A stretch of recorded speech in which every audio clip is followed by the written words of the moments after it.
अस्सलाम वालेकुम dear students. आपको मेरा आवाज आ रही है?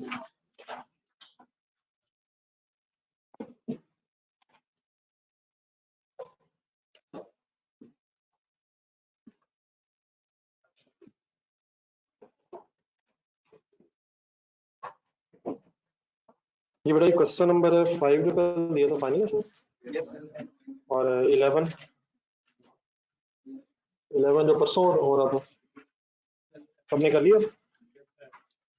सर ये बातें इतनी हल्की हल्की सी क्यों आती हैं सर? क्या हकीकत वही तो नहीं जो आइडिया तो है मुझे। क्या कभी ये भी सच हो सकता है कि आपने होमवर्क किया है? ये हो गया है सच या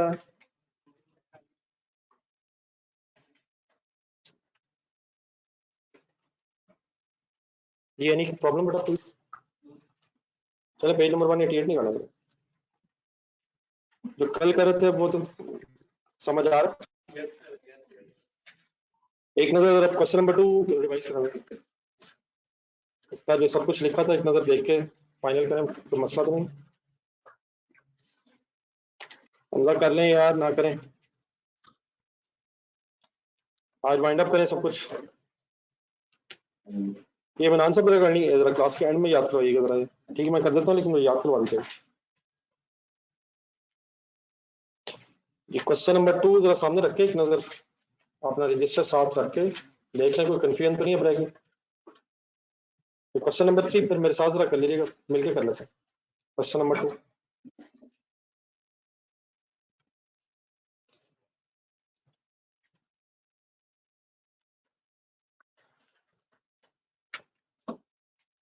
खास तौर पे ये 5 जनवरी और 25 जनवरी खास तौर पे ये समझ आ गया। ये जो एडवांस डेबिट कर रहा था मैं, सॉरी 20 जनवरी, 5 और 20 खास तौर पर रिवाइज करा था।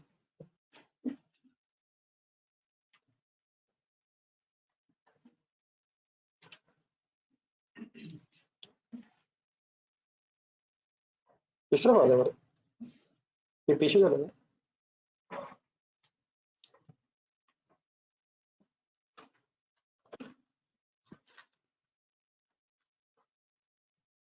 नहीं मतलब मैं इस एंगल से कह रहा हूँ कि दोबारा अगर पढ़ते हैं तो बात रिकॉल हो रही है कि क्या हुआ था, क्या हुआ था 5 में, अपने लफ्जों में अगर तो बोले 5 जनवरी को क्या हुआ था। ठीक है और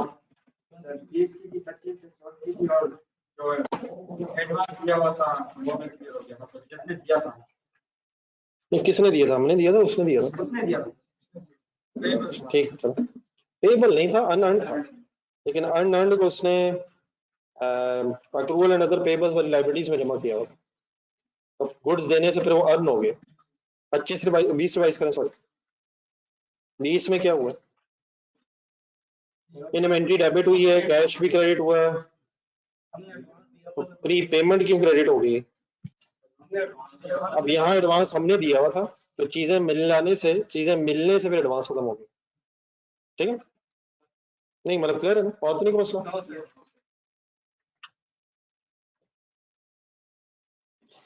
जी सर इस तरह करें क्वेश्चन नंबर 3 मेरा ख्याल है शायद पहले बाद में टाइम निकालते हैं, जरा क्वेश्चन नंबर 4 करते हैं पहले। अच्छा मैं क्वेश्चन 2 तरह तो इससे आते हैं इस स्टोरी में। अभी हमें जो कल क्वेश्चन के इसमें क्या हुआ था कि हमें एक मिनट जरा कल वाले क्वेश्चन से बात करते हैं। हमें इक्वेशन बना के दी हुई थी, हमें इक्वेशन बना के दी हुई थी, प्लस माइनस हुआ था, हमने इसको देख के ये डिसाइड करना था कि ट्रांजैक्शन हुई क्या है। लेकिन बेटा एक और तरीका ये है इन्हीं क्वेश्चंस में कि नंबर 4 जरा देखिए पहले। ट्रांजैक्शन आपको दे रहा है और हमसे क्या रिक्वायर्ड है, नीचे पढ़े कि हम उसे अकाउंटिंग इक्वेशन फॉर्म में खुद से लिखें। ऊपर मैं बताऊंगा कि कैसे लिखना, लेकिन कल क्या कर रहे थे, अकाउंटिंग इक्वेशन फॉर्म में लिखा हुआ था, हम वहां से देख रहे थे हुआ क्या है। तो अब ऑपोजिट क्या है कि यहाँ ट्रांजेक्शन्स लिखी हुई हैं और हम इनको खुद से फिर देखेंगे कि कहाँ प्लस माइनस अकॉर्डिंगली होना चाहिए। ठीक है तो क्वेश्चन जैसा भी आ जाए इस स्टोरी में, अगर आप अकाउंटिंग एंट्री कर लेंगे तो इंशाल्लाह फिर उसको लिखना कोई इशू नहीं। तो आप इस तरह करें, पहला पेज छोड़ लें, उस पर फिर मैं बता दूंगा कैसे लिखना है। वर्किंग वाले पेज पर आ जाए, यानी कि एक पेज छोड़ के दूसरे पर आ जाए।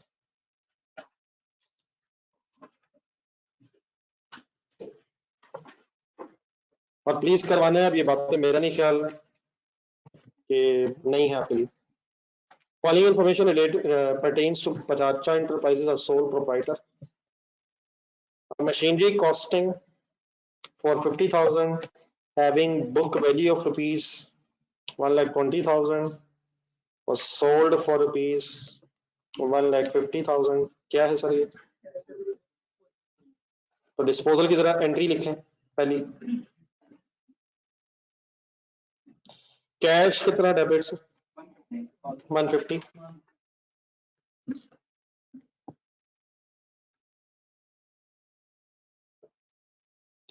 मशीनरी कितने से क्रेडिट से?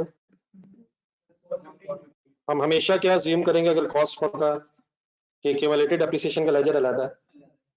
फाइनल कर लें बस अब ये बात, मेरा ख्याल पता नहीं कितनी की दफा रिपीट हो रही है। देयरफॉर फिर एक्यूमुलेटेड एप्रिसिएशन बताएं कितनी है? नहीं साथी मेरा, हाँ 330 ठीक। ये कॉस्ट कितनी थी? 450। बुक वैल्यू किसे करते हैं? तो डब्ल्यूडीवी कितनी है? 120। कैलकुलेटर पकड़ा। तो अगर 4,50,000 की मशीनरी थी और 1,20,000 डब्ल्यूडीवी रह गई है, तो कितने रुपए एक्यूमुलेटेड एप्रिसिएशन हो गया होगा? आते बेटा जरूरत नहीं है, तो जब बड़ा सा सवाल कर रहा हूँ सब ठीक है, वरना कोई जरूरत नहीं करने की। तो ठीक है, थाउजेंड्स में करना है, थाउजेंड्स में करना। 330 डन है सर। चेक करें गेन है लॉस कितना गेन जाएगा अदर इनकम में? 30। वैसे भी सेंटेंस अगर आप पढ़ें तो सीधा पता चलता है गेन हुआ है। पूरी लाइन जरा दोबारा पढ़े जरा। किस किस का डिफरेंस गेन लॉस होता है? किस किस के डिफरेंस से पता चलता है कि गेन हुआ या लॉस हुआ? कम हो गया, कम हो क्या हो गया? कितने की बेची है? 150 की बेची है। कितने वाली अब 150 की बेची है? आप 450 वाली तो नहीं रही हो। तो डब्ल्यूडीवी और कैश का डिफरेंस होता है, तो कितने ज्यादा पे बेची है तो वो गेन है। बाकी फिर इसको इक्वेशन में कैसे लिखना वो भी लिखते हैं। नंबर 2 पढ़ा। अच्छा थोड़ी सी नंबरिंग जरा ऊपर नीचे होगी ये जरा आपके लेफ्ट साइड पे जो नंबरिंग लिखी हुई, ये जरा सेकंड सेंटेंस शुरू हो रहा है आप परचेस, ये जरा नंबरिंग अगर सही करना। फिर तीसरा सेंटेंस शुरू हो रहा है गुड्स कॉस्टिंग से, और चौथा फिर है रेंट से। वो थोड़ा ऊपर नीचे हो गया। ये second, purchase order for supply of goods amounting to rupees 15 lakh was issued to ABC and Company. Payment would be made on delivery of the goods. ABC Company accepted the purchase order immediately. एक translation कर लेते हैं पहले sentence की translation, और जाने दे खुदा की यार, ये भी हो सकता था। इस तरह की ट्रांसलेशन को रहने ही दे सर। और सर जी परचेज लिखा हुआ है तो परचेज इधर है ना ऑफ सेल, तो इस तरह की काउंटिंग रहनी दे। और सर जाने दे खुदा के लिए क्या पढ़ी जा रहे हैं सर। परचेज ऑर्डर, एक ऑर्डर किया है चीजें खरीदने का, बस ये हुआ है। 15 लाख का एक ऑर्डर इशू किए, चीजें लेनी है या ऑर्डर इशू किए? एक ऑर्डर दिए किसको, और पेमेंट कब होनी है? तो डिलीवरी होगी या नहीं होगी? कब होगी? जब वो चीजें देगा। आगे तीसरी लाइन, क्या उसने हमारा ऑर्डर एक्सेप्ट कर लिया है? बताएं एंट्री।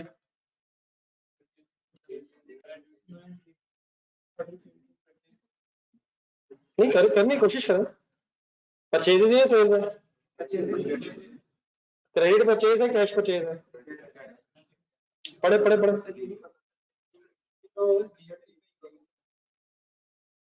पैसे मिले तो नहीं? अगर मैं आपसे कहूँ ना चीजें मिली है ना ही पैसे दिए हैं तो सही है? पढ़े जरा, नहीं मैं पढ़ दूंगा। ना ही चीजें मिली हैं और ना ही पैसे दिए हैं, तो परचेज कब डेबिट होती है? सोच लें, मसलन वो मर्सिडीज जो आपने बड़े होकर खरीदनी है सीए करने के बाद, उसकी एंट्री बोला था। नहीं, अभी नहीं हो सकती, अभी एंट्री भी नहीं हो सकती, प्लानिंग भी हो सकती है, ख्वाब भी हो सकता है, सब कुछ हो सकता है। लेकिन फर्ज करें सीए कर लिया और मर्सिडीज ले लिए लेकिन पैसे नहीं दिए, अब एंट्री हो जाएगी क्या?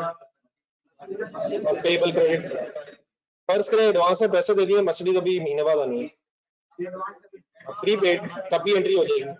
या कम से कम चीजें आ जाए, या कम से कम पैसे दे दें, तभी एंट्री होगी। यहाँ अगर हम एंट्री बोलने की भी कोशिश करें तो नहीं बोली जा रही। परचेज डेबिट क्यों नहीं? क्योंकि गुड्स आई नहीं। कैश क्रेडिट क्यों नहीं? अभी दिया ही नहीं। तो ये बड़ा एक एग्रीमेंट हुआ है, इसकी कोई एंट्री नहीं है। तो अगर कोई एंट्री नहीं है तो फिर डेबिट क्या और क्रेडिट क्या? नहीं, शुगर नहीं किया सर, इसकी एंट्री आपने कर देनी थी। ये उस इस शुगर के आपने आके कहना था सर मैंने तो एंट्रियां भी की हैं। इसी शुगर का नाम तो अकाउंटिंग है सर। अरे मेरे वर्ड्स मेरे तक ही रहने दें, अब इस तरह के शुगर। चलो ठीक है बारा, तो मेरे लफ्ज आपने सुन सुन के मेरे पे भी वापस फेंकने शुरू कर दिए। पहले आप कल तक जज्बाती हुए थे, आज शुगर शुरू हो गया। जी सर, जी नो एंट्री सर। यहाँ पे एसेट शेयर को ट्रांजैक्शन ही नहीं हुई अभी, ना पेमेंट की ट्रांजैक्शन और ना ही परचेज की ट्रांजैक्शन। जी सर जी ठीक है, बड़े होकर एयरप्लेन दीजिएगा, मैं उस पर कोई मुझे इतराज नहीं है, जो आपका दिल करे। लेकिन एंट्री तब कीजिएगा जब ले लेंगे। जी सर जी, नंबर 3 बताना है आपने। Goods costing 2 lakh were sold at 40% above cost। जी बिल्कुल ठीक है सर। मार्कअप मार्जिन, अब ये तो फाइनल कर लो यार। What is 100? सर जी 100 लिखे क्या? 140 हो जाएगा सर, तो लिख लेते हैं 40% अबव कॉस्ट। 2 लाख क्या है? अच्छा अब ये मैं नहीं चाहूंगा कि अब ये मिस्टेक हो, अब ये मेरा ख्याल बहुत दफा रिपीट हो रही है। 2 लाख क्या है? कॉस्ट है, बेच दिए वैसे पहला सेंटेंस। 2 लाख वाली चीजें बेच दी हैं 2 लाख पे, बताएं कितने पे? 2 लाख डिवाइड बाय 100 इंटू 140, याद है? 280, ठीक है आगे बढ़े। 20% of the cash, sorry, 20% of the sale amount had been received in advance। Amount बताएं। 480 आ गया ना, सॉरी 280 आ गया, तो 20%। एक मिनट, एक ना ना ना एक मिनट, ऐसे 56 आ ठीक है। दोबारा से 20% of sale amount had been received in advance, हो चुका था अभी नहीं हुआ। And the remaining is to be paid within 60 days। Remaining calculate करना है।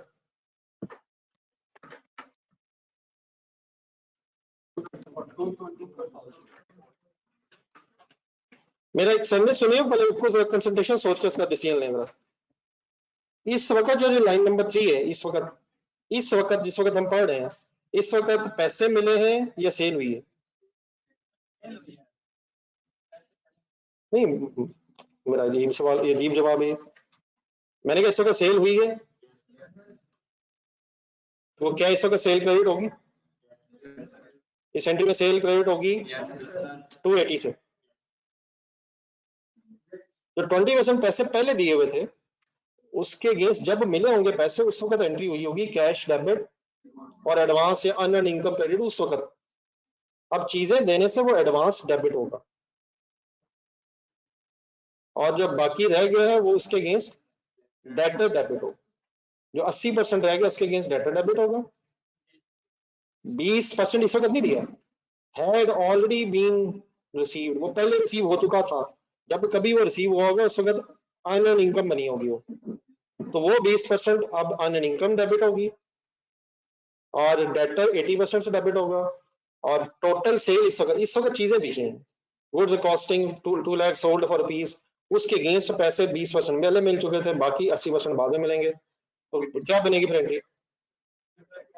Unearned income debit 20%, debtor debit 80% and cell credit 100%। ठीक है, लिखे फिगर, फिगर्स के साथ लिखे।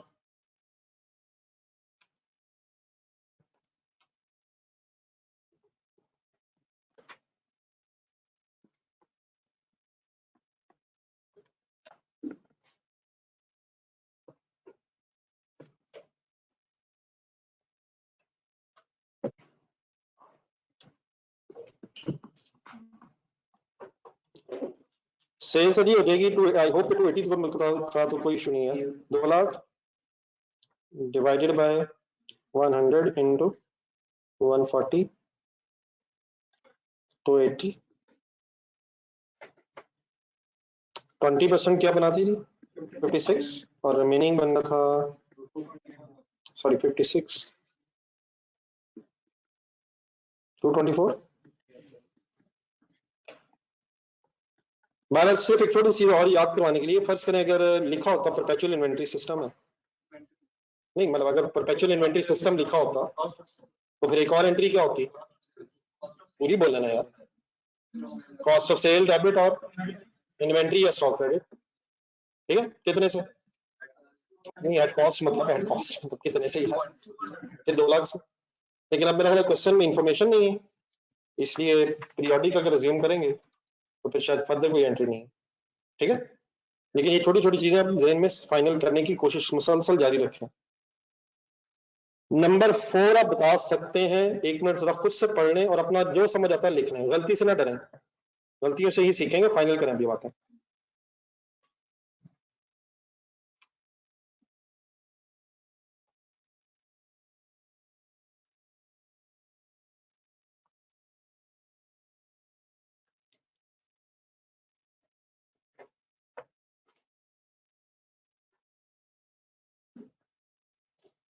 हसन साहब, राइटिंग खराब है, बस इतनी की सही होनी चाहिए कि एग्जामिनर को पता चल जाए कि क्या लिखा है। अगर एग्जामिनर आपकी गैर मौजूदगी में ये पढ़ ले कि आपने क्या लिखा without making too much effort, तो फिर तो कोई इशू नहीं है। लेकिन आई होप कि इतनी के बेहतर है कि किसी थर्ड पर्सन को समझ आ जाएगी आपने लिखा क्या, ठीक है सर।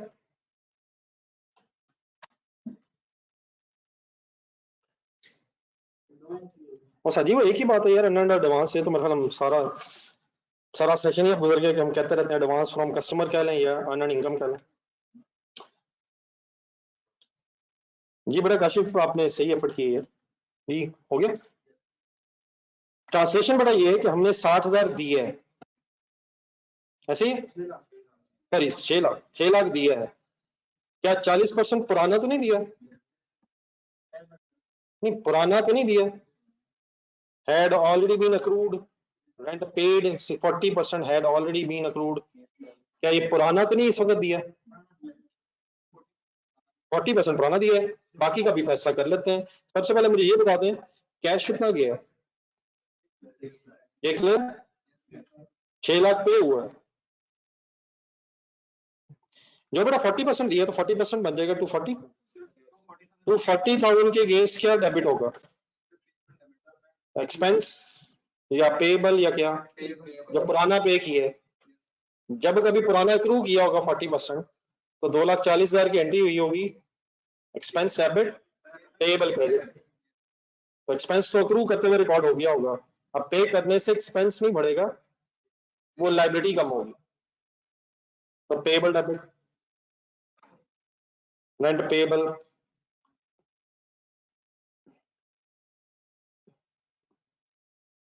ये यहां तक को मसला।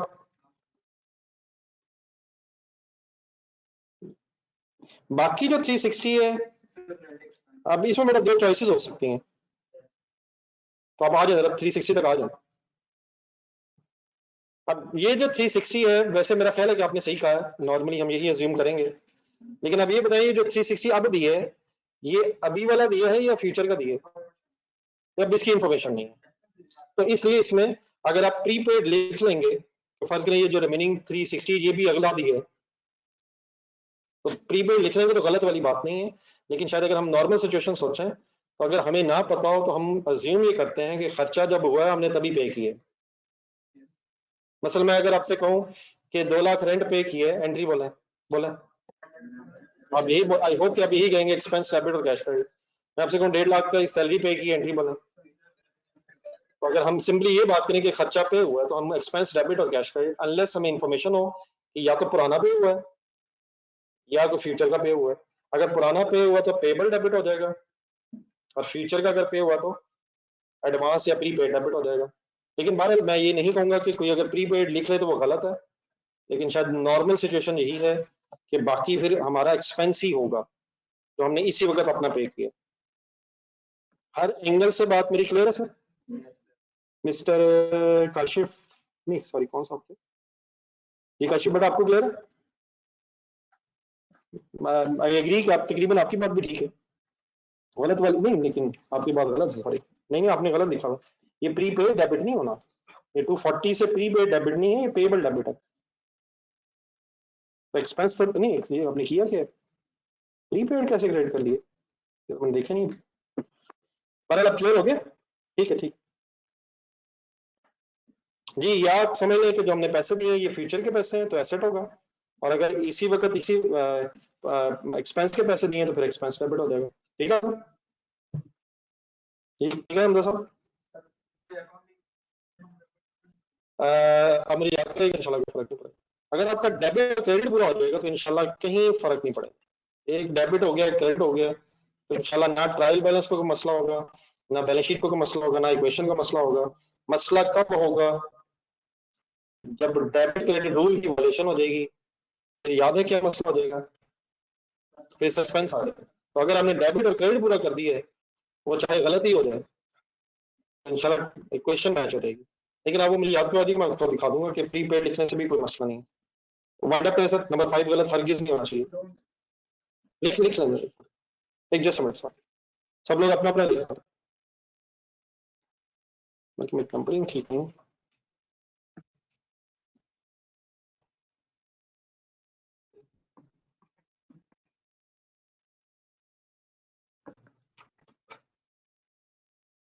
जी सर ये तो कल भी आया था, लेकिन कल इक्वेशन फॉर्म में लिखा हुआ था, आज शायद नरेशन फॉर्म में लिखा हुआ। करेंगे मत, पैसे कितने गए, 545। लोन हमेशा डेबिट होगा इस अमाउंट से, प्रिंसिपल अमाउंट से, 5 लाख से, और जो उसके अंदर 45 शामिल है वो एक्सपेंस होगा।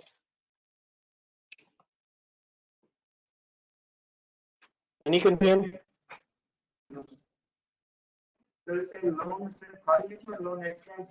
सर लोन एक्सपेंस ना दें, मैं लिख देता हूँ लोन पे सर, लोन लाइबिलिटी है सर। क्या हो गया, क्या हो गया है अपने जहन में लोन, आंखें बंद करके लोन लफ्ज बोले, आंखें बंद करके लोन लफ्ज बोले, कहाँ नजर आता है ये लोन?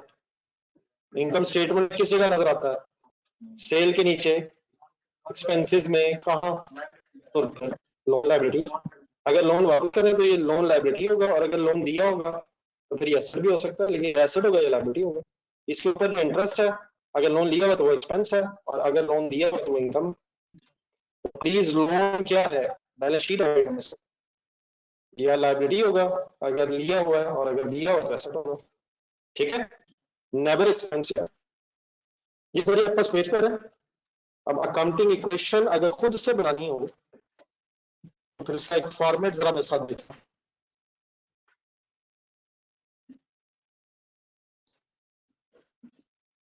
बड़े अच्छा से कुछ फॉर्मेट बना सकते हैं, एक मिनट अगर बना लेंगे ना ताकि फिर आपको आइडिया हो जाए कैसे बनाना है।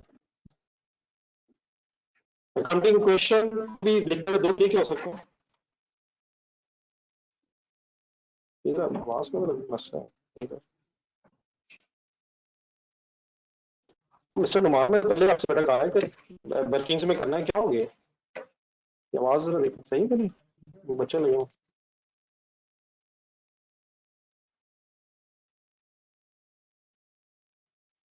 ये बेटा इस वक्त आवाज आप ठीक है, कोई कंडी बताइए, मसला है भी है बीच में, फिलहाल ठीक है?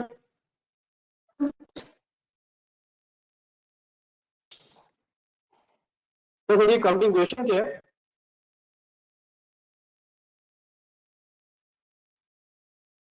ये आपको आपको ठीक है? मैं करूँ मसला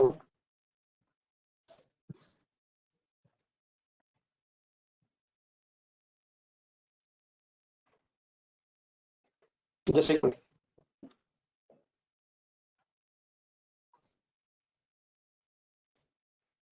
रहने देंगे बॉस, ठीक है, मेरे ख्याल 1 मिनट वेट कर लो।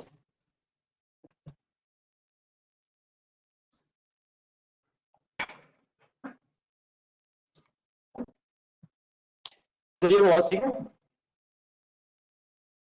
ये वाला नजर आ रहा है, तो इशू किसी का आ रहा, बता दें एक दफा जरा कंडीशन। चलिए फिर बला पढ़ के शुरू करें। ये सर, ये काउंटिंग क्वेश्चन क्या है? क्या काउंटिंग क्वेश्चन? क्या काउंटिंग क्वेश्चन?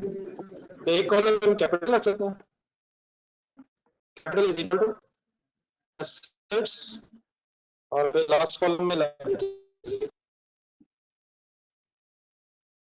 हो सकता है कभी कोई आंसर देखें तो उसमें assets equal to capital, capital plus liabilities, तो वो भी एक्सेप्टेबल है, अरेंज करके लिखना जितना भी आप लिख लेंगे ठीक है। आप भी बना सकते हैं अगर आपका दिल बने तो, ये भी ठीक है, ठीक है। लेकिन एक मैं पूछता हूँ, बाकी फिर आप खुद से कर दीजिएगा जी। सर दोनों ही है, हम इजी वाला करते हैं सर। सर टीम मतलब कमा रहे हैं आप तो मान लो, हम इजी वाला काम कर लेते हैं सर। ये ज्यादा आसान नहीं सर, एक ही बात होने लगी कमा रही है। सर इजी वाला कर ले सर, वो बचा करे इजी नहीं वाला।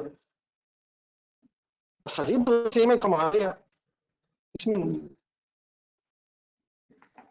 Capital is equal to assets minus liabilities, operation बताओ। वो भाई तो सही बात है,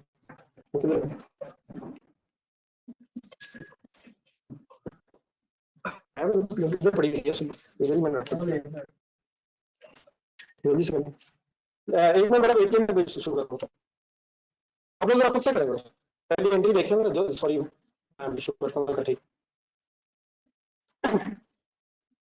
जिस समय मैंने बनाया था मैं आपको याद करा देता हूँ, ये जिससे मैंने आपके साथ थोड़ी सी डिस्कशन की थी, वो लिखे ये वाला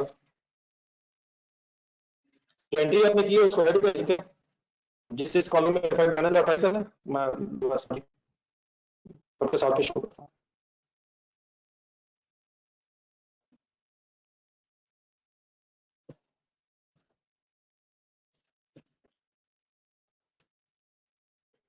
ये एक मिनट मेरा प्लीज, जस्ट मिनट।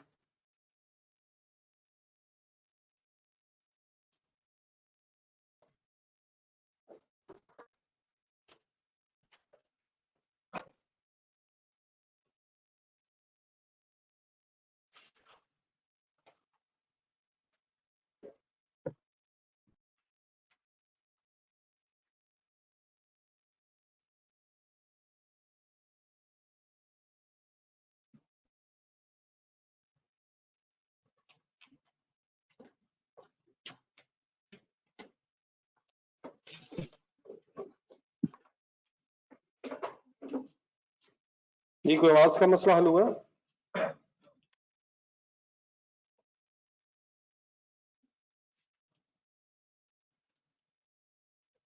ये बेटा आवाज का मसला हल हो गया है? चलिए शुक्र है, लग रहा है ये। चले बेटा स्टार्ट लीजिएगा फिर आप। पहली अब आपने करना ये है कि एक एंट्री वाला मेरे साथ सुन लें और देन फिर बाकी भी बनाए। ये पहली एंट्री वर्किंग में देखें जी सर जी। कैश डेबिट कहाँ लिखूं? 150,000।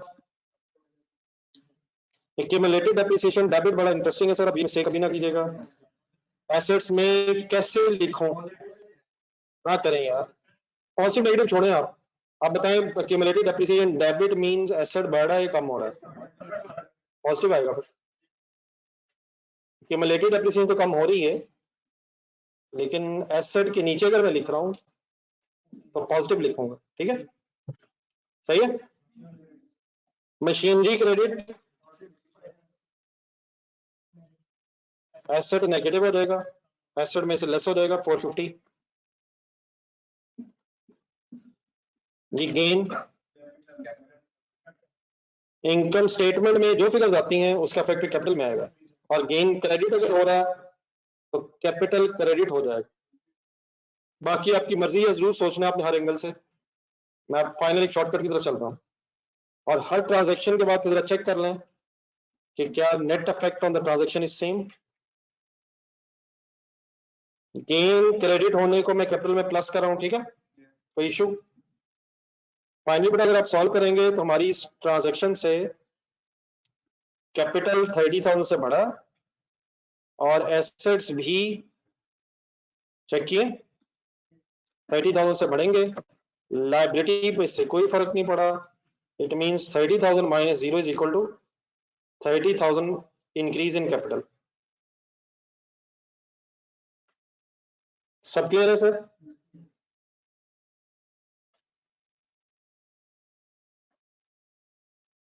हमजा बेटा प्लीज इस तरह ना करें, मैंने क्यों किया होगा ना डियर, ना इस तरह ना करें, वो ड्राइंग्स हुई थी, ना कीजिएगा इस तरह, तो हम रट्टा तो नहीं लगा सकते, वो ड्राइंग्स हुई होंगी माय डियर, ना करो। ड्राइंग्स डेबिट अगर होंगी और कैपिटल क्रेडिट होगा, इस तरह ना करें। वो क्या था वो देखें, ये क्या है, क्या हो गया, इस तरह रट्टा थोड़ी हुआ, उस दिन ये किया था, उस दिन अगर किया था तो उस दिन हुआ क्या था, वो भी तो देखें। अगर ड्राइंग्स होगी तो कैपिटल भी कम होगा, और इक्विपमेंट अगर है तो एसेट भी कम होगा, एक रट्टा थोड़ी है। अब 2 दिन पहले की बात थोड़ी, मैंने कल क्या किया था, ये तो कल वाली बात है। ओके हमजा जी, सर जी आप खुद से कोशिश कर लें, सेकंड ट्राई करें। हाँ जी, नो एंट्री वाले को छोड़ दें, ठीक है, सही है जी, ठीक। नंबर 3 जी जी, अनअर्न्ड इनकम, ये मेरे साथ करने मुश्किल है थोड़ा सा। ना ना, कम ऑन, एसेट्स में आएगा, ठीक है मजाक, ये अनअर्न्ड इनकम एसेट्स में आएगी। सर जी प्लीज इसको जादू नहीं सीख रहे। अनअर्न्ड इनकम डेबिट मींस क्या है, और ये देखे, छोड़ दे छोड़ दे छोड़ दे छोड़ दे, सिर्फ देखें लाइबिलिटी कम हो रही है, ठीक है, नेगेटिव, छोड़ दे छोड़ दे एक minute.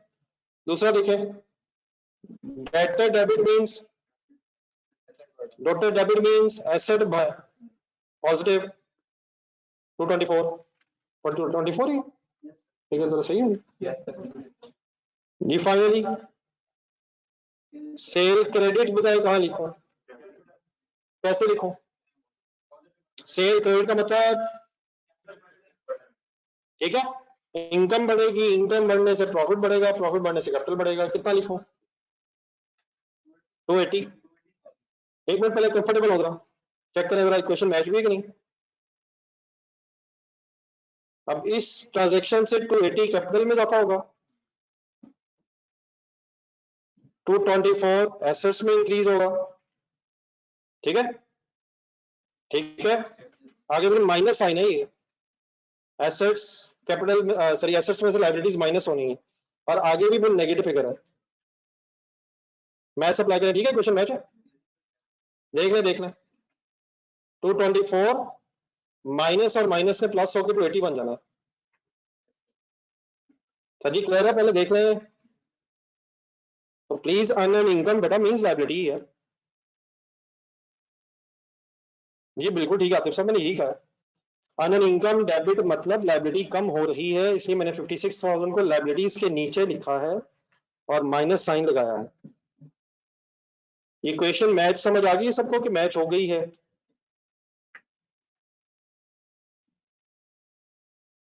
Any confusion up to here? Number 4 try करें,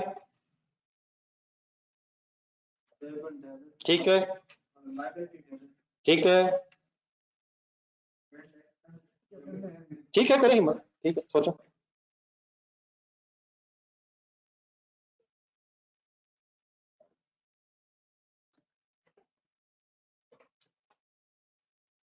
पेएबल डेबिट, लायबिलिटी कम हुई, rent expense debit, rent expense debit कहां लिखूं, कैपिटल में कैसे लिखूं? नेगेटिव, क्यों? नहीं नहीं नहीं, एक्सपेंस बढ़ने से प्रॉफिट कम होने से कैपिटल कम होगा। आगे कैश कहाँ लिखूं, एसेट्स में कैसे लिखूं?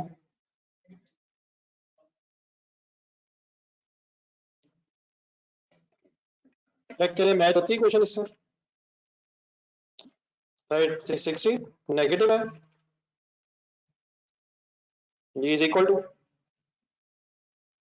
6 लाख भी नेगेटिव है। ठीक है, ठीक है, ये तो मैच नहीं हो रहा। कैसे? 6 लाख नेगेटिव है और आगे पॉजिटिव होकर नेट हो जाना इसने -360। क्या खुदा ना खास्ता मैथ्स के भी वही हाल तो नहीं जो काउंटिंग के?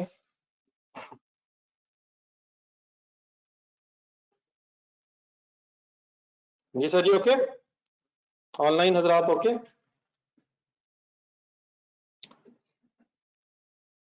एक मिनट का रुकिएगा, वो जरा प्रीपेड के साथ भी जरा सुन लीजिएगा। अगर हम एक्सपेंस की बजाय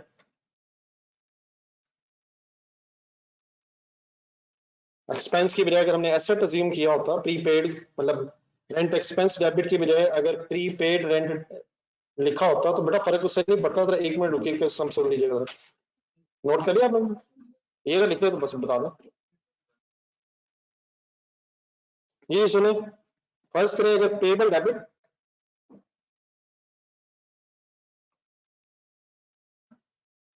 जी सर जी, क्योंकि आप सब क्या हो गया, कैपिटल हमेशा डेबिट होता है तो लेस होगा, और कैपिटल क्रेडिट होगा तो एक्सपेंस क्रेडिट होगा, सॉरी कैपिटल क्रेडिट होगा, बढ़ेगा। मुजम्मिल किन चक्रों में पड़ गई, क्या हो गया? ठहरे ठहरे, पेबल डेबिट 240 सर जी। अगर प्रीपेड रेंट लिखा होता तो एसेट बढ़ रहा होता 360।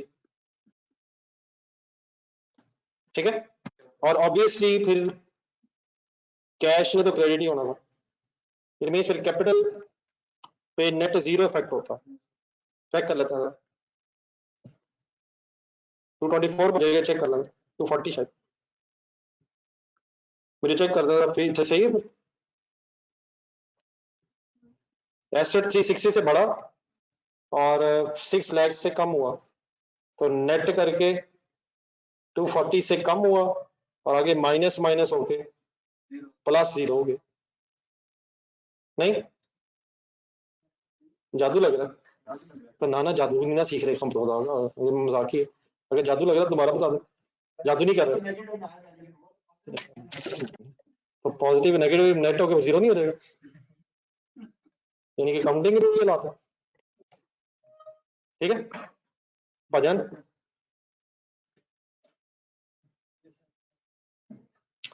सही 240 नेगेटिव है ना पहला, दूसरा भी 240 नेगेटिव नहीं, आप समझ आ गया, बीच में नेगेटिव साइन है, वो तो नेगेटिव, ये तो 480 हो जाना।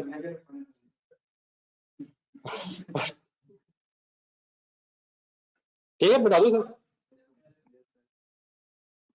आगे चले लिखो, पांचों खुद लिखो, मैं कहता रहा हूँ, कहता जा रहा हूँ, उससे पांचों खुद लिखो, लिखा खुद ही नहीं पड़ा।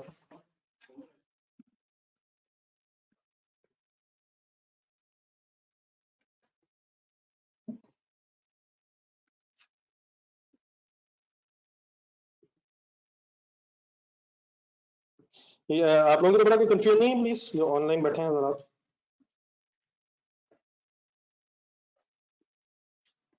ये सर जी डेबिट क्रेडिट का खेल है सर, अगर आप डेबिट क्रेडिट के खेल को एंजॉय करेंगे तो ये वाकई आसान है, लेकिन अगर एंजॉय नहीं करें तो डेफिनेटली मुश्किल हो जाएगा। ये नंबर 580 थी। ठीक है, ठीक। लोन डेबिट कहाँ जाए, लाइबिलिटीज में नेगेटिव, इंटरेस्ट एक्सपेंस डेबिट कहाँ जाए, कैपिटल में जाने दे यार, कैपिटल में जाने दो यार, एक्सपेंस डेबिट है यार, बाकी आपने जो मर्जी सोचना है। अगर आपने कह रहा है मुझे कहा कैपिटल में जाना है तो ये डेबिट हो रहा है, तो कैपिटल डेबिट हो जाना इससे, एक्सपेंस बढ़ रहा है। आप बिजनेस के ओनर बन के बताएं एक्सपेंस बढ़ रहा है कैसा लग रहा है? तो बुरा ही लगा, फिर ब्रैकेट लगती है, इतनी सी बात, अच्छा लग रहा है। मैं तो आपको नॉर्मल इंसान समझ रहा था, सॉरी। ये cash credit sir 545 minus, equation check करें, बैलेंस ऐसे ही कोई यार कुछ नहीं, जान छुड़ाई जा रहे हैं। कैसे बैलेंस है भाई? 545 और नेगेटिव 5 लाख नेगेटिव, ठीक है sir, net 45 negative. Any confusion? Question number 5 पढ़े जरा पहले। उसके लिए भी पहला पेज छोड़ दें, एक पेज काफी है, हो गया एक पेज, खैर उसकी बात खैर, एक पेज छोड़ दें और वर्किंग में आके एंट्रीज लिखें। सर जी जब कभी भी हो जाए तो ये चक्रों में ना पड़ जाइएगा, इजी था तो बहुत सिंपल, इस तरह ना क्या करें, अल्हम्दुलिल्लाह कहकर आगे बात बढ़ा लें। क्वेश्चन नंबर 5 रिक्वायरमेंट पढ़ें। अब वंस अगेन नरेशंस दी हुई हैं और इक्वेशन बनानी है।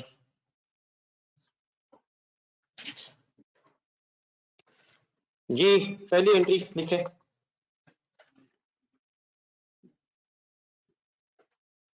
डोंट डिस्टर्ब बेटा अदर्स।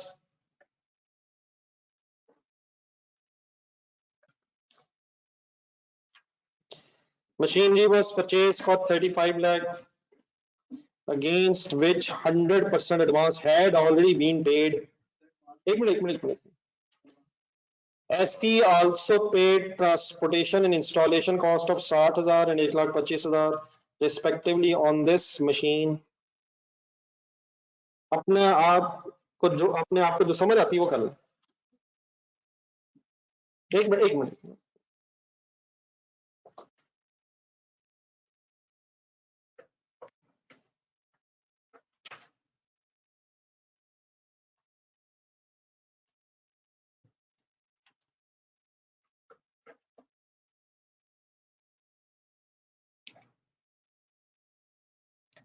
जी बिल्कुल ठीक है मुमताज हसन साहब, सही जगह पहुंच गए आप।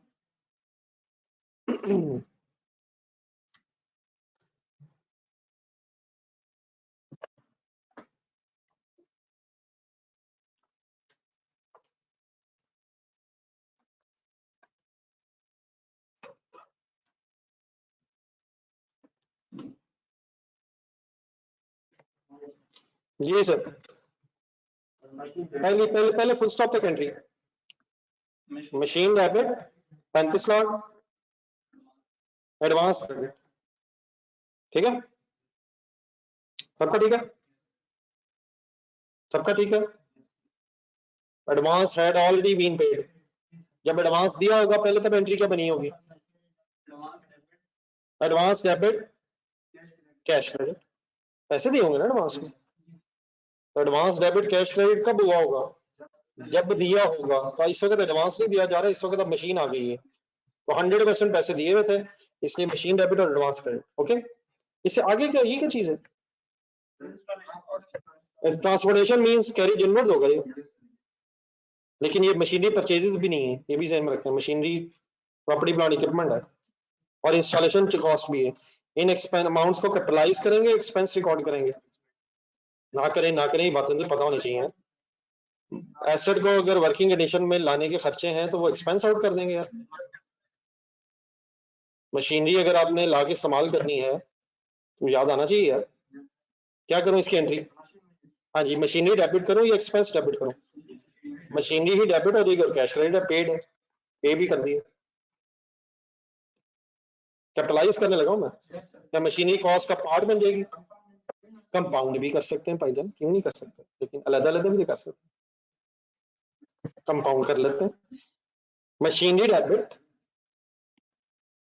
टोटल दोनों को मिला ले अब, और जाने दे यार, इकट्ठा रहने देना तू। 165 एक 25 जमा 60, ये दोनों खर्चे के ऊपर ही है, और कैश क्रेडिट नहीं क्या होगा सर। 185 कर लेता हूँ यार, कमाल है ये ले। अब जब मैं आप नहीं बताओगे तो मैंने फिर गलत लिखना ही ना, मैं इतनी देर से बोल। मैंने कहा इकट्ठा कर दो, मेरे कुछ 36 लाख बता दिए, अब मैं क्या करूँ? 185 से, लेकिन कैपिटलाइज कर रहा हूँ, वर्ड नहीं याद आ रहा मुझे लग रहा है, पहली दफा सुना है आपने, लेकिन पहली दफा सुन लिया अब। और सर जी आपके सारे परचेजेस नहीं है मशीन में ऐड होगा, ये ऑब्वियसली सर मशीन को इकट्ठा डेबिट कर ले 36,85,000 से, और एडवांस क्रेडिट 35 लाख, और कैश क्रेडिट कंपाउंड एंट्री हो सकती है 1,85,000, ये 185। जी सर, मशीन इसका हेड क्या है? एसेट क्यों लिख सकते हैं? और सर अल्लाह का शुक्र है, अब तो बगैर शक्लों के मुझे पता चल जाता था वो क्या कह रहा है, अब तो मेरे सामने बैठा है, अल्हम्दुलिल्लाह मुझे पता चल गया। आप मुझे ये कह रहे हैं सर, वो हजरत ये कह रहे हैं, मेरा सुनिए, आप मुझे ये कह रहे हैं कि मैं इसकी जगह इंस्टॉलेशन और ट्रांसपोर्टेशन कॉस्ट को डेबिट कर सकता हूँ? तो आपसे मेरा सवाल ये है कि इंस्टॉलेशन और ट्रांसपोर्टेशन कॉस्ट को डेबिट करके आप क्या बनाना चाहते हैं, किस नेचर का हेड बनाना चाहते हैं? वो कौन सा एसेट होता है जो इंस्टॉलेशन के नाम से एसेट कौन सा होता है? नहीं, कौन किस एसेट को कहेंगे आपकी इंस्टॉलेशन के नाम से मेरा ये एसेट है? वो मशीन है ना। तो ये जो इंस्टॉलेशन और कैरेज कॉस्ट है या ट्रांसपोर्टेशन कॉस्ट है, ये मशीनरी की कॉस्ट में कैपिटलाइज कर दें, मतलब इसको जमा करके क्या नाम दे रहे हैं, ये खर्चा मशीनरी का हिस्सा है। मतलब इंस्टॉलेशन और ट्रांसपोर्टेशन तो किसी एसेट का नाम नहीं है। मैं आपसे कहूं कि 1,85,000 की इंस्टॉलेशन और ट्रांसपोर्टेशन कॉस्ट आपका एसेट है, आप इससे क्या समझेंगे? मेरा नहीं ख्याल प्रॉपर समझ आएगा।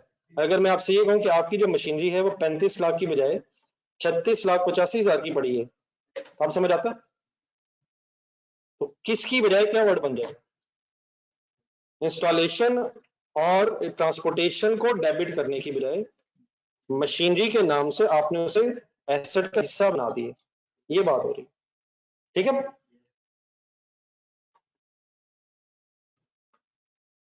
और हमजा इकट्ठा कर सकते हैं यार, किन चक्रों में पड़ जाते हो यार, ये भाई ने इकट्ठा कर देता हूं। Machinery debit 3685 000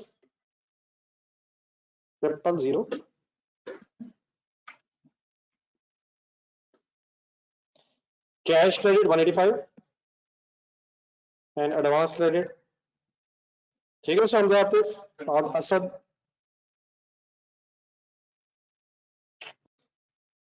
35 lakh.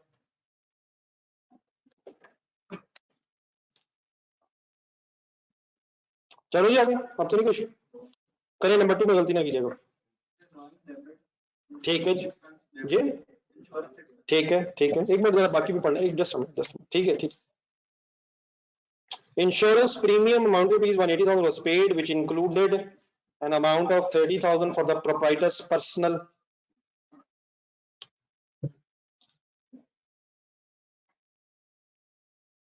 काशिफ क्या कर रहा है यार? कैश क्रेडिट 180, ठीक है ठीक है। ड्राइंग्स डेबिट 30, इंश्योरेंस, अब इस इंश्योरेंस को क्या समझे, पुरानी दी है या अगली दी है? कमाल है, पुरानी दी है कैसे पता चला? अगर नहीं पता पुरानी दी है या नहीं पता अगली दी है, तो इंश्योरेंस एक्सपेंस डेबिट होगी, कहानी खत्म होगी। अगर पता चलता पिछले पैसे अब दिए हैं तो पेबल डेबिट करता, अगर पता चलता ये अगले पैसे हैं प्रीपेड डेबिट करता, और अगर नहीं पता तो फिर ये अभी दिए होंगे। अगर मैं आपसे कहूँ इंश्योरेंस के पैसे गए हैं और कुछ ना बताऊं, एंट्री बोले क्या करेंगे? Insurance expense debit cash credit, लेकिन क्योंकि पता चल गया कि बीच में ओनर के पैसे हैं, बेटा हाफिज जरूरत नहीं है, हाफिज आकिब साहब जरूरत नहीं है, 1,80,000 पैसे गए हैं, अपने पूरी एंट्री करनी है। अगर उसने कहा होता, इन चक्रों में ना पड़े, बात सुने जरा प्लीज सारे जरा, अगर उसने कहा होता कि इंश्योरेंस प्रीमियम कि अमाउंट में सारे पैसे डेबिट हो गए हैं, तो फिर आप रेक्टिफाइंग एंट्री कर रहे हैं, या आप लोग वो एंट्री करें जो हम फाइनल अकाउंट्स में करते थे। और फाइनल अकाउंट्स में इसलिए एंट्री करते थे क्योंकि उसमें इंश्योरेंस पहले रिकॉर्ड हुई होती थी, और उस इंश्योरेंस की रिकॉर्डिंग में अगर ड्राइंग्स आ गई होती थी तो वो हम ड्राइंग्स को निकाल लेते थे इंश्योरेंस क्रेडिट करके। तो यहाँ वो नहीं कर रहे, यहाँ पूरी एंट्री अभी हमने करनी है। ठीक है मिस्टर हसन एंड साकिब, तैयब, काशिफ, आपने भी यही कहा जो मैंने अभी एक्सप्लेन की। काशिफ साहब, आप लोग क्लियर है? एक फाइनल अकाउंट से एग्जाम मिला है, फाइनल अकाउंट के सवालों में इस तरह की एडजस्टमेंट आती थी, फाइनल अकाउंट्स के सवालों में भी इस तरह की एडजस्टमेंट आती थी। उसका क्या मसला होता था, इंश्योरेंस ट्रायल में पहले रिकॉर्ड हुई होती थी और नीचे पढ़ के पता चलता था कि इसके अंदर कोई ओनर के पर्सनल घर के खर्चे हैं। नहीं याद आ रहा मुझे लग रहा, क्वेश्चन निकाला फाइनल अकाउंट्स के चैप्टर में जाए, क्वेश्चन नंबर 9 जरा ढूंढना, पेज नंबर बता जरा ढूंढ के फाइनल अकाउंट्स के। 9 है या 8 है? जस्ट एक मिनट,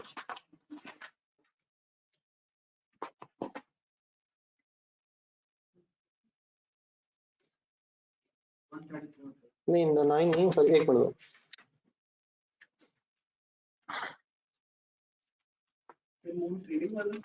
हाँ नहीं, एक मिनट, मतलब मुझे एग्जैक्टली जरा एक मिनट में देखूं तो कहाँ आया था।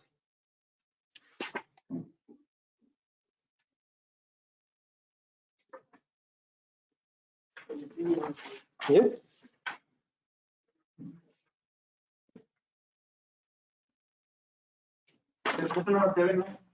क्वेश्चन नंबर 7 में नहीं, वो और चीज थी, वो तो इंश्योरेंस फ्री पेड था, तो आगे आया होगा। एक मिनट, जस्ट एक मिनट, अब बात हुई है तो जरा रिवाइज करेगा।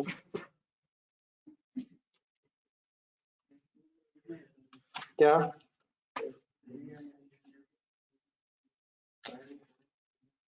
हाँ ठीक है, कौन सा पेज? क्वेश्चन नंबर 8 पे पेज पॉइंट नंबर, हाँ जी पॉइंट नंबर 5 पढ़िए, पेज नंबर 133 के एंड में तो लिखा हुआ सेलिंग एडमिन एक्सपेंसेस इंक्लूड। अब सेलिंग एडमिन एक्सपेंसेस कहाँ है? ट्रायल के अंदर ढूंढे जरा, 5855 अभी बुक में देखेंगे। तो वो ट्रायल के अंदर फिगर आ रही है, इट मींस इसकी एंट्री हुई भी है। तो इसके अंदर क्या शामिल है? अब पढ़े नीचे, किस किस की? 430 जो है वो ऑफिस की है, और ओनर की पर्सनल इंश्योरेंस। तो यहाँ पे ओनर वाली बस बात रिवाइज करना है। यहाँ कैसे निकालेंगे सर? ड्राइंग्स डेबिट और सेलिंग एडमिन एक्सपेंसेस क्रेडिट क्यों करेंगे? क्योंकि उसमें पहले शामिल है। तो यहाँ ट्रायल ऑलरेडी बना हुआ है, इट मींस ट्रायल में एंट्रीज हुई नहीं है और उसमें गलतियां हुई है, वो हम ठीक कर रहे हैं। लेकिन ये जो क्वेश्चन इसे को हम कर रहे हैं, क्या इसमें भी ट्रायल बना हुआ है? ये तो हम ट्रांजेक्शन खुद से नोट कर रहे हैं। तो अब ये जरूर हो सकता है कि पहले मैं एक एंट्री कर लूं, इंश्योरेंस डेबिट और कैश क्रेडिट 180 से, और फिर उस 180 में से 30 निकाल लूं ड्राइंग्स डेबिट और इंश्योरेंस क्रेडिट करके। लेकिन वो मेरे ख्याल में टाइम वेस्टिंग है। तो स्टेट में हम क्या करें, जितना हमारा एक्सपेंस है वो रिकॉर्ड हो जाए, जो हमारा नहीं है वो ड्राइंग्स के नाम से, और बाकी पेमेंट आ जाए। ठीक है, बात क्लियर? जी सर, आपको क्लियर है सबको? सर क्लियर है सर? अब जिन लोगों ने ये क्वेश्चन पूछा था। जी सर, नंबर 3 डिस्पोजल है यार, इसमें मिस्टेक नहीं कीजिएगा। ठीक है ठीक है, कैश डेबिट 95,000, इक्विपमेंट क्रेडिट तो 65,000। ठीक है, कॉस्ट एक मिनट है, नहीं था तो क्या हो गया, गरीब ने कह दिया। Accumulated appreciation primary balance figure 265 minus 89, accumulated appreciation क्या है? 176, डिफरेंस लें, गेन है 6,000, गेन ही लग रहा है यार।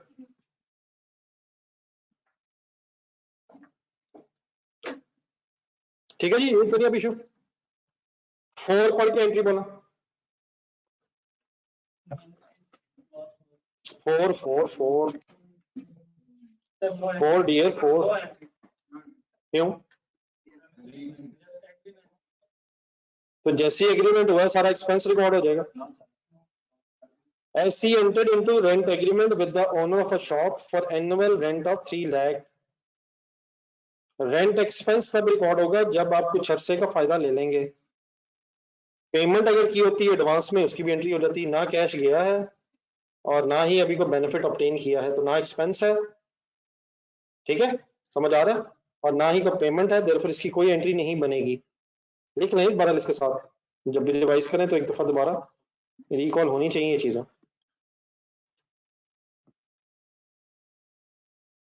सही है सर? 5 ट्राई करें, लेकिन एक एक पॉइंट करके अलग अलग, कंपाउंड के चक्कर में ना पड़िएगा, कंपाउंड एंट्री मैं बाद में लिख देता हूँ। Stock amounting to rupees was destroyed in fire in the warehouse। जी सर, बस यहां तक। इन्वेंट्री क्रेडिट ना करें, अगर हमें ना पता हो तो हम पीरियोडिक इन्वेंट्री सिस्टम यूज करेंगे।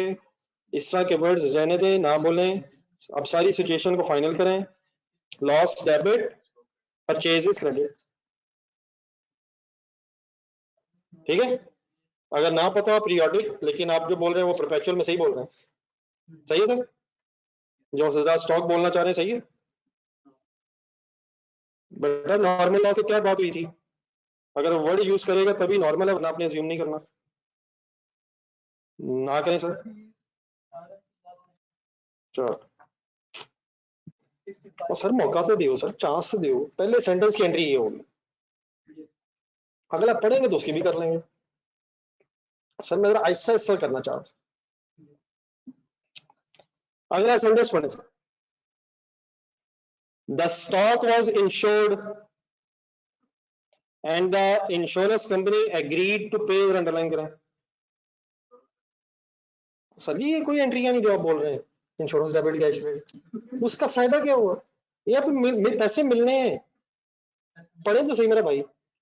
उस इंश्योरेंस का फायदा क्या होगा? लॉस होने के बावजूद हमने इंश्योरेंस वालों को पैसे देना, इससे बेहतर इंश्योरेंस नहीं करवाए। इंश्योरेंस कंपनी एग्रीड टू पे, तो लिखा तो हुआ है, लेकिन क्या हमें मिलना? इंश्योरेंस कंपनी एग्रीड टू पे, इंश्योरेंस कंपनी एग्रीड टू पे, हमने नहीं देना। अगर हम नहीं देना तो क्या फायदा इस इंश्योरेंस का? तो इंश्योरेंस कंपनी एग्रीड टू पे का मतलब पैसे मिल गए हैं या अभी मिलने हैं? तो अभी एंट्री कंसल्टेशन नहीं कर रहा। अगर वो कहते हैं इंश्योरेंस कंपनी पेड ₹65,000, फिर कैश डेबिट होता। लेकिन अब कैश की बजाय एग्रीड टू पे, हमारा रिसीवेबल हो गया, मान गया हूं, तो यहां एंट्री बनेगी इंश्योरेंस क्लेम रिसीवेबल डेबिट, ठहरे इंश्योरेंस क्लेम रिसीवेबल डेबिट, ठीक है यहां तक? अब जी, अब क्रेडिट बताएं आप। ये मेरा ख्याल है कि बातें इस तरह की हुई होंगी कहीं, जिस तरह से। बहरहाल आप लोग दोबारा बताएं कि आपके ख्याल में क्या है ये। इंश्योरेंस क्लेम रिसीवेबल तो मैंने डेबिट कर लिया, क्रेडिट क्या करूं? लॉस क्यों क्रेडिट करूं? क्या इंश्योरेंस क्लेम अब मिलने से हमारा लॉस कम हो जाएगा? अगर ये क्लेम ना मिलता है तो लॉस कितना है? 75,000। लेकिन इस क्लेम के मिलने की वजह से हमारा लॉस नेट 10 रह जाएगा। इट मीन इस क्लेम के मिलने से वो कितना कम हो जाएगा? कितना कम हो जाएगा? कितना बड़ा था, कितना हुआ था 75, क्लेम मिलने से वो 65,000 कम हो जाएगा, तो लॉस क्रेडिट। अब इसमें यकीनन एक सवाल के ज़हन में ये भी आ सकती चीज कि अदर इनकम, लेकिन एक अदर इनकम टाइप बनाना मुनासिब इसलिए नहीं है क्योंकि क्लेम मिलने से कोई इनकम नहीं बढ़ी, हमारा लॉस कम हो। ठीक है, नेट इफेक्ट तो शायद सेम हो जाएगा, लेकिन लॉस क्रेडिट समझ आता। बहरहाल अब फिर आपने उसी चक्कर में पढ़ जाना है जो पढ़ना चाहिए। अब इस केस में भी इसको कंपाउंड बनाया जा सकता है। यस यस, ये दोनों एंट्रीज को इकट्ठा करेंगे, अगर गौर से देखें वो जरा ज्यादा इजी होगा समझना। देखिए मैं साथ साथ रही। सबसे पहले ये बताएं गुड्स कितने से कम हुई हैं? क्लेम मिलने से ये नहीं होगा कि गुड्स वापस आ जाएंगी। गुड्स कितने से कम हुई है? 75,000 से। क्लेम कितना रिसीवेबल हो गया है? तो क्या गुड्स का लॉस 75 है, लेकिन क्लेम 65,000 एग्री होने से हमारा नेट लॉस रह गया है? 75 एंड 65 का नेट होके तो सिंपली ये कंपाउंड एंट्री इस तरह भी की जा सकती है और ये 10,000 इनकम स्टेटमेंट में फाइनली जाएगा। लेकिन आप दोनों तरीकों से लिखें, इसको और करके लिखो।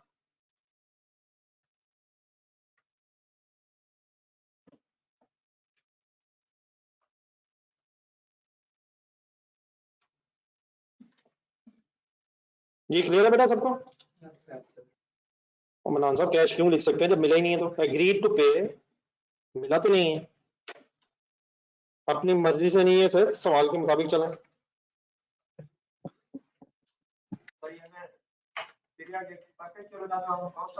सर जी जाना देखो सर, खुद आ गई। अगर परफेक्चुअल होता परचेज की जगह स्टॉक वर्ड आ जाना तो बाकी सब कुछ ऐसे ही रहना था। की हो गया है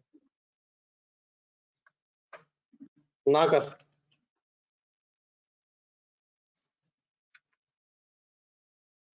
बेटा हम वैसे ही आइडेंटिफाई करेंगे जैसे हमेशा करते हैं। क्वेश्चन अगर साइलेंट है तो हम अज्यूम करेंगे पीरियोडिक है। सर जी क्वेश्चन साइलेंट है, हमें नहीं पता, वो तो ट्रायल देख के पता चल जाता था।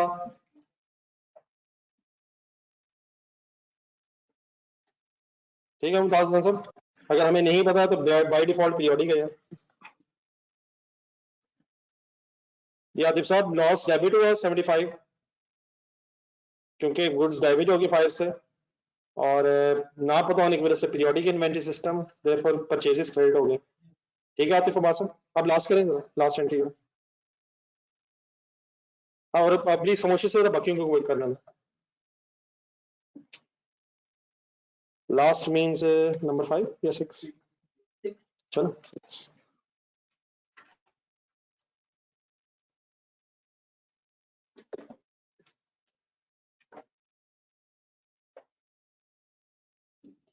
SC incurred cost of 12 lakh on extension of warehouse। Capital credit हो जाएगा यार, जाने दे वो नहीं सारे खबर आ गई। आपने जो कहा वो ठीक है, लेकिन क्या कह रहे हैं, क्या कहते कहते किधर निकल गए? हाँ जी बिल्कुल ठीक है, लेकिन दो हिस्से हैं शायद इसके भी। क्या 12 लाख भी कैपिटलाइज होगा और 2.5 लाख भी कैपिटलाइज होगा? कैपिटलाइज होगा सर जी, क्रेडिट नहीं होगा। लेकिन क्या क्या होगा? सब कुछ होगा। 12 लाख किस पे खर्चा हुआ है और 2.5 लाख किस पे हुआ है? रिपेयर्स को, रिपेयर्स जरा सोचे कहाँ होती हैं? और वेयर हाउस में अगर एक्सटेंशन हो रही है, क्या वेयर हाउस में एक्सटेंशन करवाना एक कैपिटल एक्सपेंडिचर है? वेयर हाउस में एक्सटेंशन करवाना और रिपेयर करवाना भी तो कैपिटल एक्सपेंडिचर ही है। यार अगर मैं गलत कहूँ तो मुझे बताएंगे तो पता चलेगा ना। रिपेयर कैपिटल एक्सपेंडिचर नहीं है, रिपेयर एक्सपेंसेस में आएगी फिगर, और वेयर हाउस की एक्सटेंशन कैपिटलाइज होगी। तो सही कह रहे हैं आप लोग, तो अगर मैं गलत करूँ मुझे बताएं तो सही, परेशान होने वाली क्या बात है। एंट्री लिखे इसकी, वेयर हाउस डेबिट जी। हाँ जी, तो नहीं पता तो पता है हमें, अगर ना पता तो हमें तो पता है। हमें तो पता नहीं कब से पता है। अगर हमें ना पता हो कि रिपेयर से क्या कितना ऐसा फायदा मिलना है तो हमें पता है क्या हो गया। हमें नहीं पता इसलिए तो कह रहा हूँ पता है। सबको पता है सर रिपेयर का, अगर नहीं पता तो कहाँ क्या पता है? रिपेयर तो वही करना जो पता है। और सर अगर ये वेयर हाउस छोड़े, आप मशीनरी की रिपेयर हो, मशीनरी छोड़े बिल्डिंगों की रिपेयर हो, तो वो वही होगा जो बचपन में होता था जब आप घर में पढ़ते थे, डेप्रिसिएशन में जो होता था। मैं वो सफा निकाल लेता हूँ जो मैंने कुछ दिन पहले निकाला था।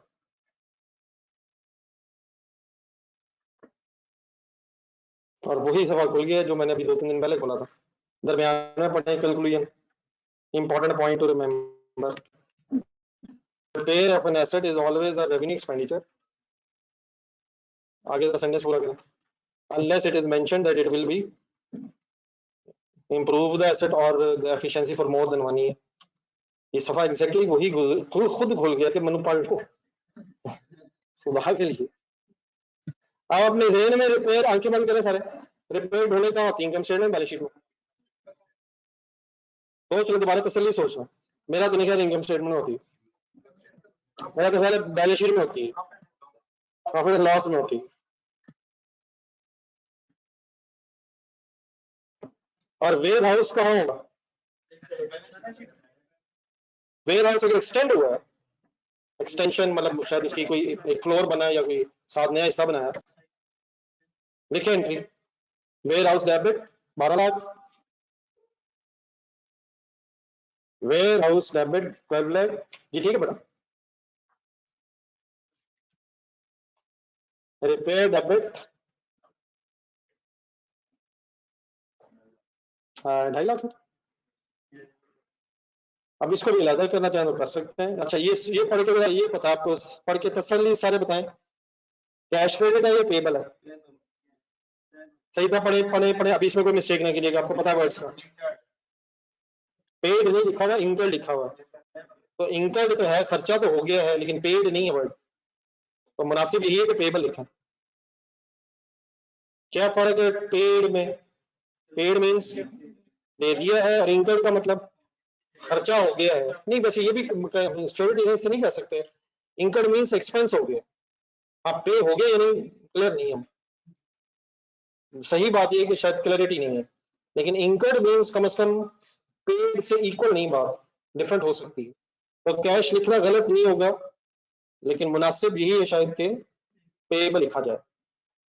ठीक है, इंकर्ड वर्ड, इंकर्ड ये खर्चे हो गए हैं, लेकिन एक कैपिटल एक्सपेंडिचर है और एक रेवेन्यू एक्सपेंडिचर। याद है वर्ड्स? रेवेन्यू एक्सपेंडिचर क्या होता है? रेवेन्यू एक्सपेंडिचर जिसका फायदा एक साल तक मिले, एक साल के अंदर अंदर मिले। और कैपिटल एक्सपेंडिचर क्या होता है? Which ever useful life of more than 1 year. तो प्रॉपर्टी प्लांट इक्विपमेंट पे जो खर्चे होते हैं वो कैपिटल एक्सपेंडिचर्स होते हैं, रेवेन्यू एक्सपेंडिचर्स। चलिए question 9।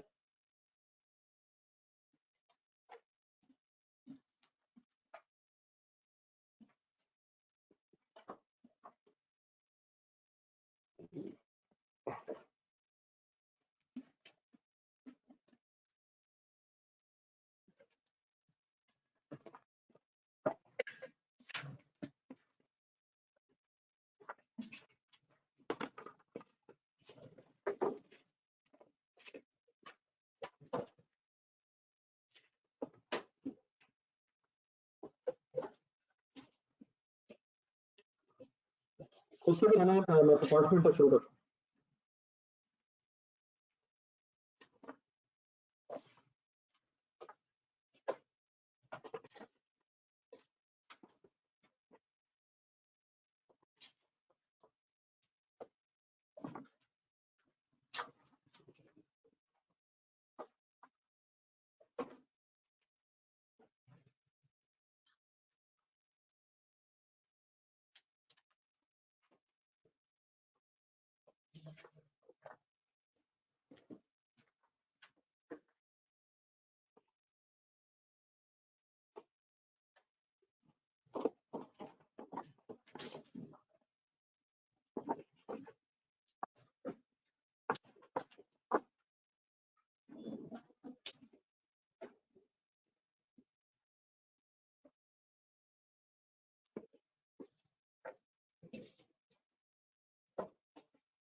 Capital is equal to assets minus liabilities. अब अपना कंप्लीट करें, मेरी तरफ से ना देखें।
तो ये परचेजेस कहाँ लिखूं?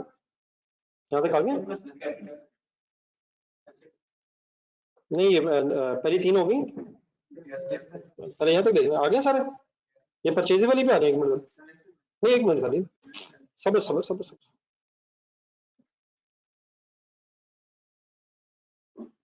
ये सब लोग काइंडली ट्रांजैक्शन नंबर 5 पे इकट्ठे हैं। पहले ये बता दें, अगर कोई पीछे है तो काइंडली लिख ले पहले। ट्रांजैक्शन नंबर 5 तक आ जाए, फिर मैं वो एक्सप्लेन कर देता हूँ। जी, जो हजरात लिख रहे हैं वो ट्रांजैक्शन नंबर 3 से पहले पहले लिख रहे हैं। अगर कहीं आ गया तो 1 मिनट रुक जाएगा।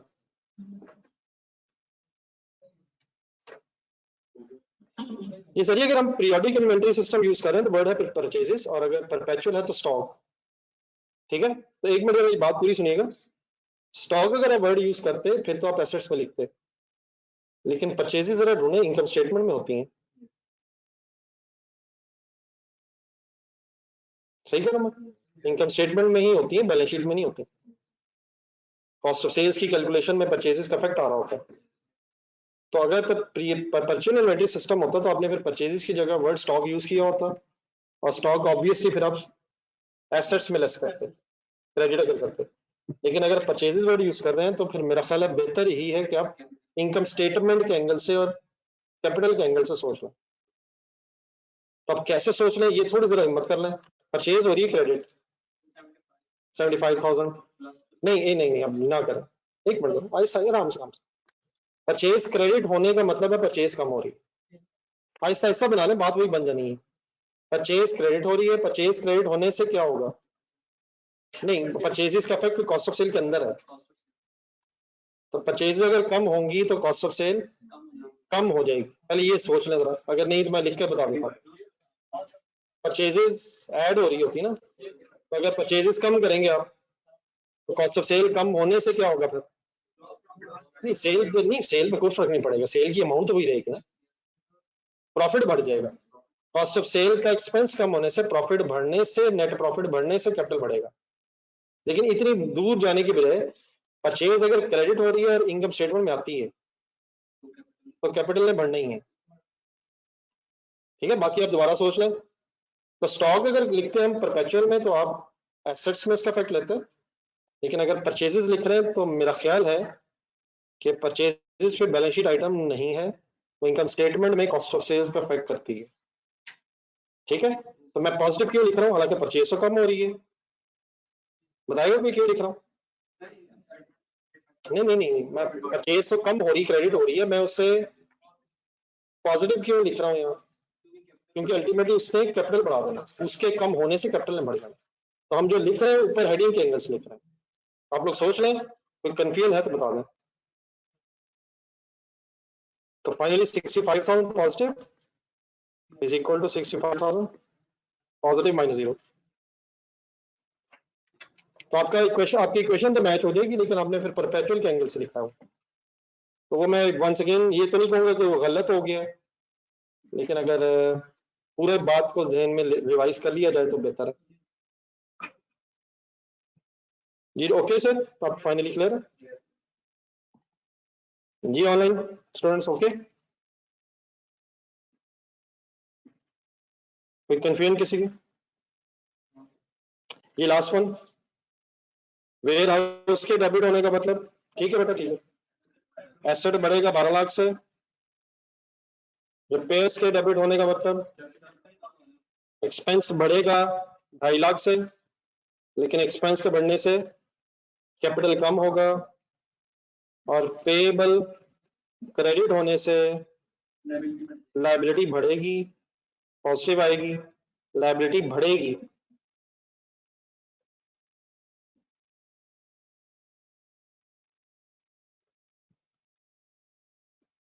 चेक करें बैलेंस मैच करती है स्टोरी, माइनस ज्यादा हो रहा है प्लस कम हो रहा है, तो नेट माइनस हो जाएगा, -250।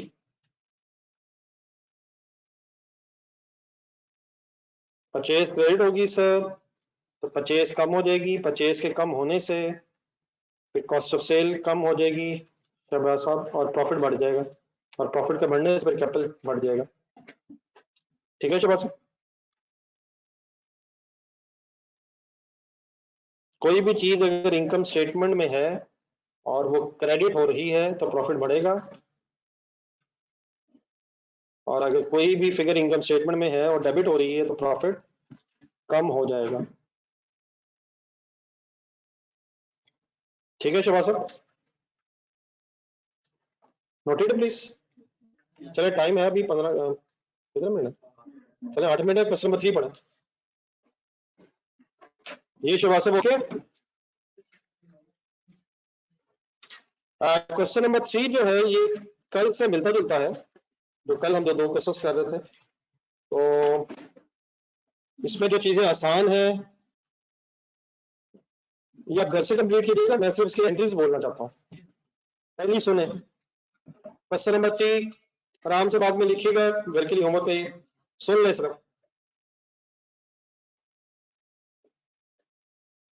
एसेट्स लिखे में फिर is equal to liabilities plus capital. ठीक है, ये उस तरह से बनी हुई क्वेश्चन, प्लस माइनस देखें, कैश डेबिट, डेटर भी debit, inventory credit, inventory purchases नहीं एसेट्स, हम प्लीज इस तरह ना करें, जो वर्ड लिखा वही देखा ना, एसेट्स के ऊपर लिखा हुआ ना, ऊपर हेडिंग एसेट्स है, एसेट्स में इन्वेंट्री, इन्वेंट्री क्रेडिट और कैपिटल क्रेडिट। तो समझ आता है क्या ये क्या है? सेल हुई हुई हम नहीं, सारी क्रेडिट भी नहीं है, कुछ पैसे मिले हुए, कुछ नहीं मिले हुए, लग रहा है, गौर से देखें, लाख रुपए की चीजें बेची हैं, 50 जमा 50, 75 वाली थी, 25 गेन हो गया, प्रॉफिट हो गया। ठीक है, number 2 cash debit, debtor credit capital debit, जी बिल्कुल ठीक है, बेहतरीन है। कस्टमर से पैसे लगते हैं लेकिन वो 20,000 रहे हैं, बाकी 30,000 का कोई मसला है? हाँ जी, वही है जो कल वाला है। बैड डेट्स भी हो सकते हैं, डिस्काउंट अलाउड भी हो सकता है, और उससे फिर कैपिटल कैसे कम हो गया? क्वेश्चन पढ़े सर जी। मतलब या डिस्काउंट बढ़ी है या बैड डेट्स बढ़े।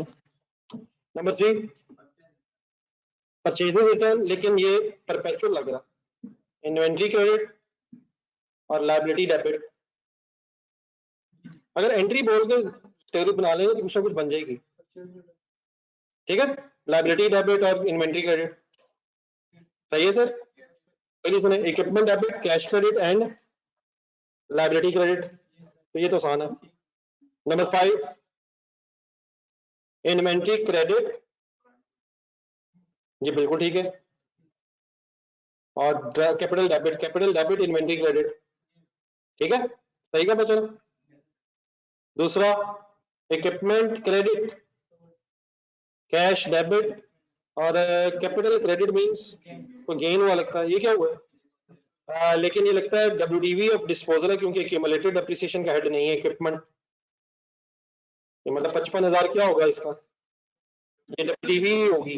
कितना कैश आया हुआ? तो 5 का फिर गेन हुआ हुआ।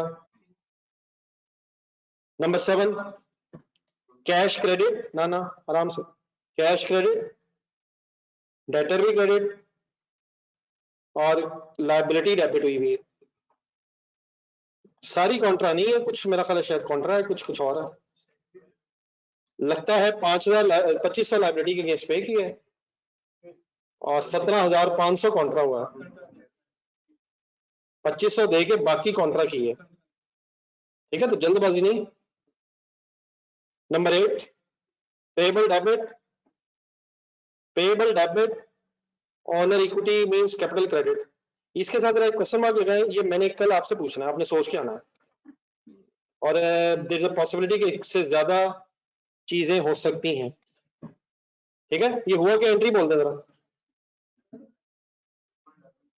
पेएबल डेबिट, ये बिल्कुल ठीक है सर, आपने बिल्कुल ठीक फरमाया। जो आपने कहा है बिल्कुल ठीक नहीं है, सॉरी उलट कह रहे हैं शायद आप, दोबारा सोचिएगा। Number 9, debtor credit, inventory debit और कैपिटल डेबिट। सीधा आपको पूरा बोला था क्या क्या हुआ? नहीं नहीं, सेल नहीं सर, सेल भी मे भी ठीक है, नहीं लेकिन सेल अगर हुई हो तो डेटर क्रेडिट क्यों हुआ? सर सेल रिटर्न अगर है तो डेटर बीच में कहां से आ गया? हो सकता है शायद, हो सकता है। डिस्काउंट रिसीव सर जी क्रेडिटर से होती है, प्लीज क्या हो गया बीच में, कहाँ क्रेडिटर आ गए यहाँ? क्रेडिटर इन्वॉल्व ही नहीं है। आप आखिरी बोल रहे हैं, मैं सेकंड लास्ट पढ़ रहा हूँ। अल्लाह करे आप आखिरी पढ़ रहे हो, मैं सेकंड लास्ट, मतलब क्या जादू हो रहा है कि मैं आखिरी सेकंड लास्ट पढ़ रहा हूँ, मैं जवाब आखिरी का मिल। आखिरी सेकंड लास्ट ये है, डेटर क्रेडिट 35, इन्वेंट्री डेबिट 28 और ओनर कैपिटल इक्विटी भी डेबिट हो रही है 7 से। इसको भी क्वेश्चन मार्क लगा लेते हैं, शायद आज हम सफिशिएंट टाइम नहीं दे पा रहे इसे। लास्ट पहले पढ़ना, लास्ट बताएं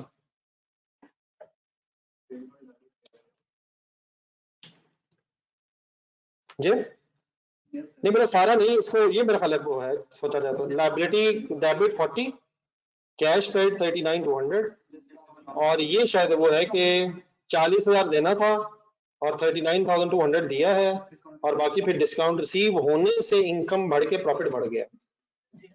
तो जो दो मैंने क्वेश्चन मार्क लगाए, इसके अलावा तो इशू नहीं है, नहीं बता दीजिएगा। तो ये दो खास तौर पे फिर आपने काइंडली प्लीज कंप्लीट करके आना है यार, कंप्लीट करके आना है। और ये दो जरा सोच लीजिएगा, फिर मैं इंशाल्लाह कल यहीं से स्टार्ट करूँ। घर के लिए आज क्या है मेरी तरफ से, यही है।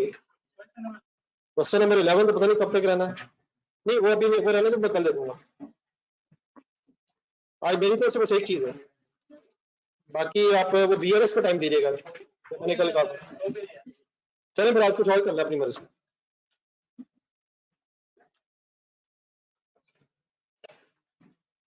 जी शायद सब इंशाल्लाह कल बताऊंगा।